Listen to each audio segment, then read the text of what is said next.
Risebas gadu. Un man ir prieks un gods sveikt jūs šodien jaunajā studiju gadā. Prieks arī par to, ka jūs izvēlēties Risebā augstskolu par savu augstskolu, kura kļūs par jūsu alma mater. 1. septembris. Priekš manis tas ir vienmēr jauna gada sākums, tāpēc es arī kolēģiem, studentiem vienmēr arī vēlu laimīgu jauno gadu. Studentiem pilnīgi jauna dzīve paveras.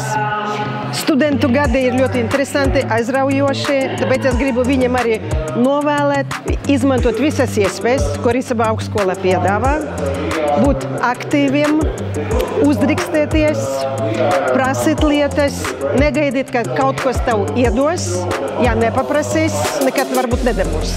Nekautrēties. Tas ir ļoti, ļoti svarīgi. Zinkarība arī ir ļoti svarīga.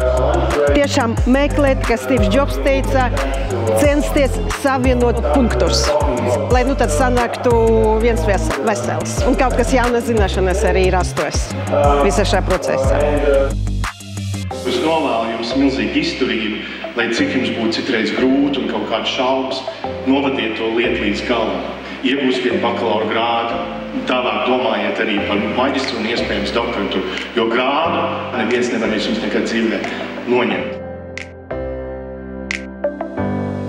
Laimīgu jauno gadu, par uzdrīkstēšanos, iniciatīvu un jauniem atklājumiem. Lai viss izdodas, lai visas ieceres arī piepildas un lai aizraujoši studentu gadi priekšā.